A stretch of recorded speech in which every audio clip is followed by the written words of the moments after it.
Charles quer fazer uma complementação? Não, é importante, né, para o pessoal ficar sabendo também, houve mudanças nos valores das multas, ou tipificação das multas.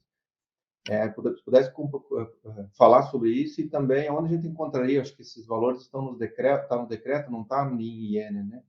Pudesse só comentar sobre isso?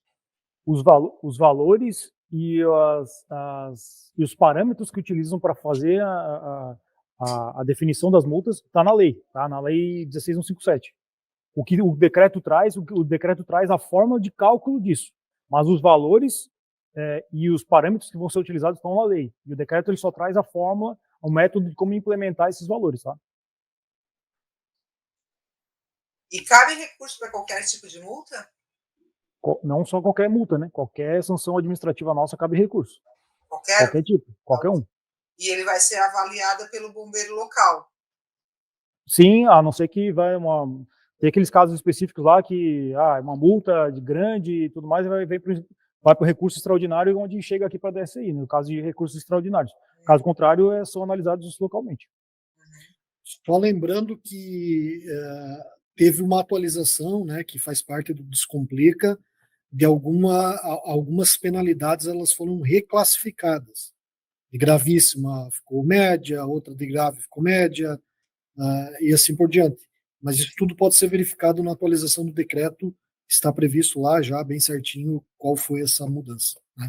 Mas nenhuma deixou de existir, com exceção, né? É importante a gente comentar aqui, aquela que previa a penalização para os responsáveis técnicos a partir do final desse ano, né? Por detalhes e de dimensionamento, tá? Aqueles detalhezinhos que faziam parte do nosso processo de análise que não fazem mais parte hoje, né? Então essa multa também ela deixou de existir. Daniel, é interessante a gente comentar sobre isso e complementar o que o Coronel falou, porque assim, a gente viu que a mão pesou demais, sabe? A previsão de arrecadação com multa era foi 4, 5 vezes mais do que isso. A ideia do bombeiro não é ganhar dinheiro com multas, bem pelo contrário, a gente quer garantir a segurança da edificação, né? Então, por isso a gente viu que algumas multas foram aplicadas de forma bem pesadas, e o Corpo de Bombeiros resolveu dar uma readequada na gravidade das multas para que seja mais, inclusive, retirada daquela questão que todas as advertências virariam multa automaticamente para os RTs e tudo mais, para a gente dar uma repaginada nisso aí, porque viu que para certas empresas certos valores estavam ok, até baixos, mas para outras pessoas você inviabilizava a operação dela para sempre, às vezes. Então, foi nesse sentido que foi readequado as multas, mas sempre foi para minimizar o impacto delas, tá? Não foi nada foi colocado para cima. E os cartórios, eles, né, criados, que são alguns bombeiros militares que cuidam dessa parte de poder de polícia, vamos dizer assim, né? Eles estão instalados em todos os batalhões do estado e eles gerenciam toda a sua região naquela cidade onde está o batalhão, perfeito? Então ali tem pessoas que estão ali atentas aos prazos que vão vencer e tudo mais. Esses procedimentos pelos cartórios, eles não são, vamos lá, o responsável pelo imóvel esqueceu de solicitar a renovação de funcionamento. Está vencendo o prazo, passou, né? Ele esqueceu. O cartório local, ele comunica se tem um auto de fiscalização, tá? E ele esqueceu. Ele tem comunicado isso com antecedência, olha, tem um auto de fiscalização que vai vencer do seu alvará de funcionamento, né? Porque é aquilo que eu falo, né? Para nós, RTs que atuamos diretamente na área de segurança contra incêndio, nem todos os profissionais só fazem isso, né? Então, eventualmente, um responsável técnico ele faz várias outras atividades e também faz a área de segurança contra incêndio. Então, o ESCI dele lá tem poucas edificações cadastradas, mas tem profissionais que tem o dia inteiro. Então, ele está sempre no sistema, ele está sempre olhando, ele está sempre abrindo e-mail. Como é que vocês têm trabalhado nessa adoção e orientado o pessoal da ponta para evitar justamente a multa, né? Para que depois não venha lá o síndico reclamar que não recebeu a informação, ou o responsável técnico? Daniel, é importante falar também que assim, não há vantagem nenhuma em o bombeiro gerar uma multa, tá? Porque Sim. toda vez que eu gerar uma multa, vai gerar um recurso, então é um trabalho a mais, que assim, bom seria que fosse tudo bonitinho. tá? E que tivesse um AF, o pessoal cumprisse no prazo e tudo mais. O sistema esse aí, ele tá mandando um e-mail, tá? Toda vez que tiver um AF aberto, 15 dias antes ele encaminha um e-mail dizendo já que está próximo a findar o prazo e solicita procedimentos por parte do RT ou do RI, para quem está direcionado esse AF. Tá? O ESCI ou o SSCI O local? ESCI automaticamente encaminha esse e-mail 15 dias antes de vencer. Tá? Nós, não a gente sabe que alguns cartórios acabam ligando, fazendo aquela serviço Sim. camarada, assim, isso não é uma obrigação do SCI, aqueles que fazem para tentar melhorar. Tem cartórios e cartórios, né? Temos cartórios que estão sobrecarregados, outros que estão mais tranquilos e que conseguem, de repente, fazer isso. Não é uma obrigação, isso é uma questão a mais. Né? É uma coisa que quem consegue fazer, ok, mas não é obrigação do Corpo de Bombeiros fazer isso. O sistema já emite, então, 15 dias antes esse alerta dizendo que tem um AF pronto para vencer. Charles, inclusive uma questão que você perguntou antes, você falou do simplificado, que quando gerava o AF tu não estava recebendo, me veio aqui na cabeça, que tu não estava recebendo essa comunicação, tem que ver se você está cadastrado lá para responder administrativamente, tá? Se não tiver, tu não vai receber. Exatamente, isso que eu ia falar agora, porque quando você se vincula, você escolhe a opção, ou responder administrativamente ou não. Tudo depende da situação, né? Então, em algumas situações atrás, acabou que alguns profissionais receberam uma notificação porque alguém cadastrou como responder administrativamente e não cabia aquilo, né? Pelo fato, lá quando vocês migraram o processo do sistema físico digital, muitos bombeiros militares acabaram fazendo a migração e colocaram lá o vínculo equivocado, que aconteceu. Né? Então, isso gerou algum transtorno no passado, que eu acredito que agora já está solucionado, certo? Charles? Não, tudo bem, então foi respondida a dúvida. Dessas mais ou menos 1.200 REs que eu estou vinculado, eu tenho, sei lá, 20% eu estou vinculado para responder administrativamente. Mas agora, a partir do dia 24, onde o RI vai ter que principalmente das novas REs, então, né? Quando eu cadastrar uma nova RE, eu vou cadastrar uma nova RE, vou estar estando vinculado, eu vou ter que pedir para o resultado imóvel ir lá me vincular, e daí eu já fico responsável administrativamente. Isso vai acontecer com o novo SCI só, né? Só com o módulo de vínculos, tá? Não está vinculado ao dia 24, né? Isso. Dia 24 mantém do jeito que está sendo hoje, tá? Você vai se vincular, tudo mais, não tem mais. Só vai mudar para quando tiver o módulo de vínculos implementado no ESCI. Por enquanto, não, continua a mesma coisa. Tá. Não, então beleza, entendido. E com relação a isso, né, a gente está falando de autofiscalização e multa e edificações existentes. A gente sabe que no estado tem N situações, né? N situações de edificações que estão há 40, 50 anos lá e que têm seus alvarás funcionando há muito tempo, né? E que, sei lá, por esse novo procedimento agora, está sendo mais frequente o cancelamento, né, ou a exigência da regularidade da edificação. Vocês poderiam falar qual é a diferença com relação ao que vocês analisam, em relação ao documento que é emitido automaticamente? Lá, um funcionamento saiu, mas aquela edificação não estava regularizada, né, porque um contador lá fez uma solicitação qualquer e gerou daquela área específica, daquela sala dentro de um bloco, e o bloco não estava regularizado. Né? Então, como é que isso tem acontecido hoje, relacionando aos autofiscalização, que né, de uma certa maneira, faz com que o profissional, o responsável pelo imóvel, procure um profissional, e por que disso? Entendeu a pergunta? Acho que sim. Tá, vamos lá. Tá, acho que sim. Vamos lá. Não sei se tem a ver ou não, mas vamos lá, vamos ver se eu entendi, né? Digamos assim, primeiro que o bombeiro ele não vistoria CNPJs, lojinhas ou qualquer coisa do tipo. A gente analisa a edificação geral. Então eu vou lá e vou, aquilo lá é uma RE para mim, é um bloco, eu vou lá vistoriar aquele bloco, ou seja, aquela edificação geral. Se uma pessoa foi lá, criou essa edificação, nunca se regularizou no bombeiro e tudo mais, colocaram para alugar, eu já primeiro acho que não deveria nem ter sido colocado para alugar, porque essa edificação está irregular. Tá? Vamos lá, mas isso é uma outra questão com outras, tem a ver com o imobiliário, tem a ver com os vínculos entre o responsável pelo imóvel e o... Mas aconteceu, alugou, tudo mais. Aí, porque a edificação não tinha nada regular, mas o cara alugou, a pessoa lá alugou a lojinha e tal, fez um processo lá para regularizar aquela área específica lá. Anteriormente a gente até fazia, tá? A gente até fazia essa lojinha, mas hoje a gente não faz mais. Porque assim, se você pensar num bloco, numa galeria de lojas, por exemplo, se cada lojinha com 60 metros quadrados, se você vê, cada uma daquelas ali solicitar um funcionamento individual, se você somar, uma área pequena vai dar a taxa mínima, se você somar os valores da taxa mínima, vai dar maior do que a área total do bloco. Do que a área total construída. Então, ou seja, não é nem vantajoso para a lojinha fazer isso. Então, certo.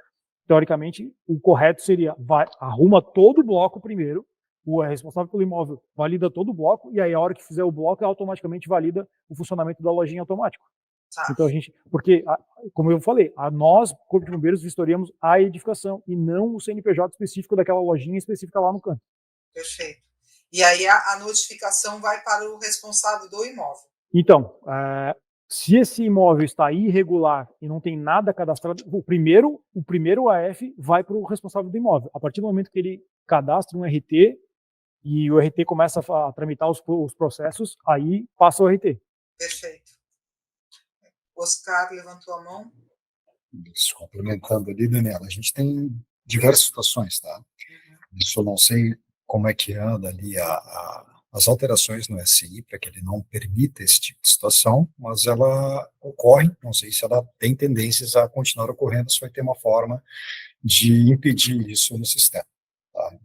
Isso que seria melhor seria depois a empresa que está fazendo a reconstrução do sistema, tudo isso, então não sei passar essas informações, mas o que ocorre tem situações onde você tem um bloco, aquele bloco é irregular, enfim, e os contadores fazem solicitações individuais para as empresas, né? E isso acaba caindo, às vezes, como um RPCI, às vezes sem necessidade de um responsável técnico, e quando se faz uma fiscalização lá e verifica, não é uma padaria de 60 metros quadrados, é uma padaria dentro de um centro empresarial com 5 mil metros quadrados, né? Teoricamente, pela legislação, o contador, quando fez essa solicitação e declarou, porque lá você tem que declarar a área do bloco, do sistema, e a área ocupada pela empresa. Então, se ele colocou a área do bloco como 60, ele informou, tem uma informação inverídica prestada ali. Então, isso ocorre lá numa infração gravíssima prevista na legislação. Então, ele poderia ser multado por uma infração gravíssima, né, onde ele colocou uma informação incorreta, enfim, alguns já sabendo que o sistema trabalha dessa forma, ele conseguiria testar de forma fácil, ou mesmo porque ele não tem conhecimento dessa informação, né? Mas, enfim, a infração em si, ela foi cometida, né? Trabalhando pelo princípio da legalidade, ocorreu a infração, tá? Em algumas situações, isso ocorre por erro. O próprio responsável pelo imóvel pega lá, entra lá e vai fazer o seu pedido de funcionamento e acaba, muitas vezes, também colocando a informação dessa forma. Então, por isso que o ideal seria o sistema buscar maneiras de verificar ali, né, que já existem muitas edificações naquela coordenada geográfica, alguma coisinha assim, para impedir, né, até de que pessoas incorram o erro e depois, perante a lei, eles vão estar incorrendo ali uma infração gravíssima, né, que tem um valor alto ali relacionado a esse tipo de infração.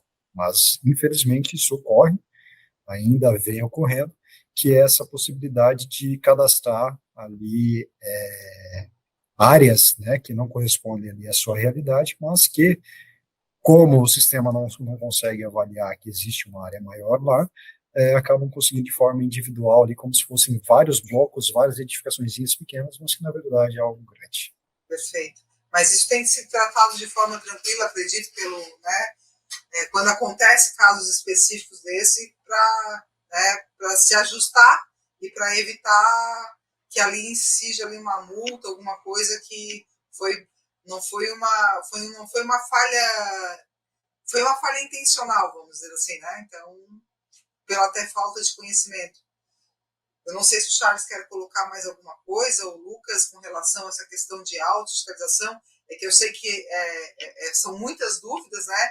Mas, de uma forma geral, a gente colocou esse tema em pauta aqui para a gente discutir e escutar mais de vocês, o que vocês veem, né, com relação ao que os profissionais, principalmente os RTs, têm que se atentar para evitar exatamente uma multa, receber ali uma multa que não deveria se receber, ou não intencional.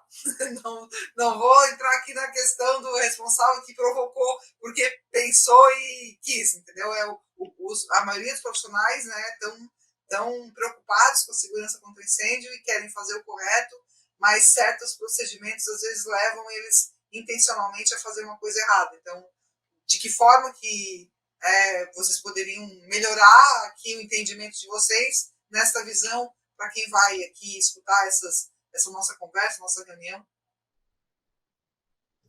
Bom, começar as multas para os responsáveis técnicos ali, né? Aquela questão ali de ter, esquecer um extintor no projeto. Então, esse tipo de infração, ela não existe mais. A gente está falando ali ou de algo relacionado ali a uma informação verídica, então apresentar um projeto que daí entrou no processo simplificado, né, cuja área ali pode chegar até 5 metros quadrados, até 7 pavimentos, de um prédio que, na verdade, tem 10 pavimentos. Né? Então, pega ali o projeto, tem 10 pavimentos lá, né, 30 metros de altura e não 21. Enfim, né? Aí, esses casos, faz-se a aplicação da multa. Né? Não tem, tá nítido ali a intenção em burlar o processo simplificado. Né? Se outra situação seria a perda de prazo. Né? Então, relacionados a essas duas possibilidades de infração cometida pelo responsável técnico, a primeira, né, é avaliar realmente aquilo, né? Ocorreu erro já de colocar um projeto de um outro imóvel naquele que estava sendo apresentado, né? E havia divergências entre o projeto, tanto de área quanto de altura, em relação àquilo que foi apresentado. Né? Aí, por isso tem a fase recursal, onde o responsável pode ali apresentar suas argumentações, tem o direito, né, de apresentar a sua defesa e o contraditório. Então, estar atento, né, naquilo que está sendo inserido no sistema, porque hoje a informação que ele presta ali, ela está baseada no princípio da boa-fé, e aquilo serve para concessão de atestado, serve para estar habitando uma edificação. Então, é que ele se mantenha atento em tudo que está sendo feito no sistema, para evitar, que por mais que possa ser feita uma avaliação depois e ser admitido um recurso, tem todo o desgaste relacionado a isso daí. Né? E também, com relação ao outro, principalmente se manter uma organização. Né? Então, mesmo que o sistema encaminhe ali e-mails que informa do prazo, às vezes pode notar um cadastro, um erro ali naquele e-mail, não receber, então está ciente ali, né, nem que coloque ali um estagiário da universidade ali que acompanha no escritório, deixa ele com uma planilhazinha com todos os prazos ali, né, de AFs, de entrega de projeto, ou seja, tem que melhorar, né, o profissional ele tem que estar mais organizado em relação a isso, exatamente para evitar essas perdas, porque por mais, às vezes tinha um recurso, né, então está previsto lá na IN que o prazo, enquanto um recurso técnico, requerimento técnico está sendo julgado, ele cessa o prazo ali relacionado à autofiscalização.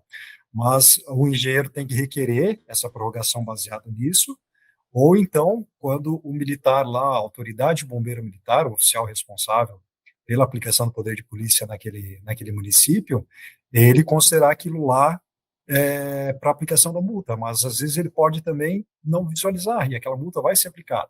Aí vai ter que ser entrado com recurso, apresentar o recurso, então tem também um desgaste, uma burocracia, então quanto mais conseguir evitar isso aí, melhor vai ser para ambas as partes, tanto para os profissionais quanto para o corpo de bombeiros. E a multa, a última instância, não cabe um novo pedido. Ele acabou ali. Se não foi cancelado, Não adianta querer tentar entrar de novo, certo?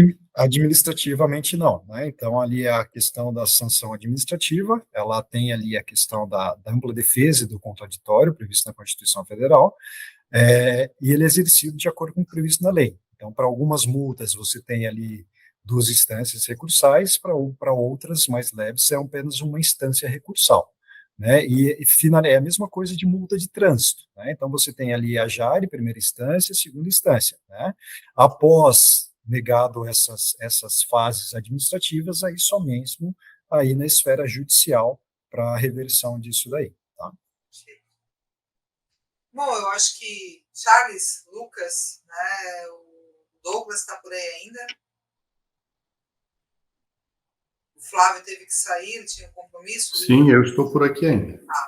Eu não sei, Flávio, tu como representando o CAL aí, se tu queres tirar mais alguma dúvida relativa a questões administrativas de auto-fiscalização, ou estaria de acordo com o que foi falado aqui, entendido, né?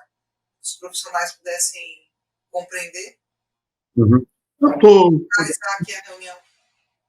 de acordo, estou satisfeito. Eu acho que agora mesmo é colocar isso tudo na estrada e a gente vai melhorando, vai ajustando o que for necessário até atendendo as demandas que vão surgindo, né? Certo. Charles, Lucas, algum comentário a fazer aí para complementar, para a gente finalizar a nossa demanda do dia?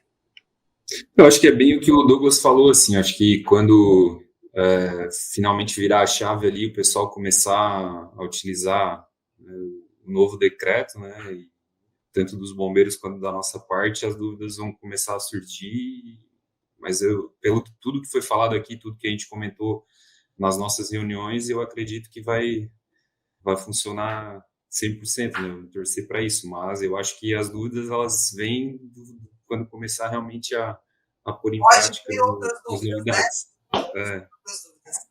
Charles. Não, o caminho é esse, que nossos colegas falaram aí, vamos em frente, né? O que eu aconselho aos colegas profissionais aí, arquitetos, engenheiros, que tomem cuidado, porque foi nos dado uma grande oportunidade, né? Esses processos declaratórios, então, assim, autodeclaratórios, né? O Descomplica, então, é uma opção que nós temos de fazer o Estado ser mais pungente possível, né? Em termos de agilidade e tal. E nos cabe a nós ser profissionais e fazer o mais correto possível, manter a ética entre os colegas também, se perceber alguma situação, avisar, principalmente os mais novos. Os mais novos também não ter ânsia, daqui a pouco, meu primeiro trabalho eu vou fazer e vou protocolar, daqui a pouco conversar com alguém mais experiente para ver e tal. Então, é nesse sentido, porque aqueles profissionais que no passado diziam, o bombeiro analisando, não sei o quê, porque analisando, hoje, agora sou eu que estou fazendo um projeto e eu que tenho que saber o que estou fazendo. Então, é nesse sentido, e bola para frente. Douglas? O Charles tocou num ponto importante, né? O profissional hoje ele tem que entender que se ele não está seguro para fechar um contrato, se ele não sabe o que ele está fazendo, não feche. Ou considere buscar um colega mais experiente, componha uma equipe competente para prestar o serviço, né? No mais, parabenizar a equipe, está sendo um trabalho longo, né? Um trabalho bem feito, parabéns a todos, e é também com tranquilidade que a gente aceita toda essa mudança, até esse pioneirismo, né? De Santa Catarina, mais uma vez Santa Catarina pioneiro no que faz, com tranquilidade, por conhecer o trabalho que o Corpo de Bombeiros faz, né, presta para a gente já há tanto tempo, conhecer, saber que os canais de comunicação estão sempre abertos, saber que a gente sempre precisa elucidar alguma questão, o Corpo de Bombeiros também está a postos. Então, esse trabalho, obviamente, continua, né, agora as demandas vão surgindo e a gente vai estar junto aí para resolver. Com certeza. Bom, no mais, então, agradecer mais uma vez, né, Coronel, ao Major Gelaim, ao Major Oscar, pela paciência, nos colocando sempre à disposição aqui para ser útil naquilo que for necessário. E como o pessoal aí falou, né, a gente tentar dar aí o ponto de partida para ver como é que vai rodar e ir ajustando as arestas e dizer, né, que a tarde foi longa, foi um pouco cansativa, mas eu acho que deu para trazer um pouco de clareza em algumas ansiedades aí que o pessoal está meio agoniado, achando que vai mudar da água para o vinho, e não é bem assim, né? Então, enfim, mais uma vez obrigada e sempre à disposição. Então, da nossa parte, também agradecemos a oportunidade. Como coloquei no começo, a utilização do grupo de trabalho capitaneado aí pela Fiesc foi de extrema relevância dentro do trabalho que a gente desenvolveu. A gente está em fase final, os últimos documentos estão sendo publicados enquanto a gente está conversando aqui. A diretriz foi encaminhada para a rede, enfim, está tudo preparado, né? Então, a partir da semana que vem, o bom é que também não vai ser uma avalanche de uma hora para outra, então são os protocolos que começarem a entrar a partir da semana que vem, a gente vai começar a analisar. Eu acho que, de fato, é uma simplificação da atividade nossa, mas é uma simplificação com os pés no chão, olhando a segurança do imóvel, olhando a segurança global, né? E nos testes que nós fizemos, isso sempre foi uma pergunta que eu fazia para os analistas e vistoriadores.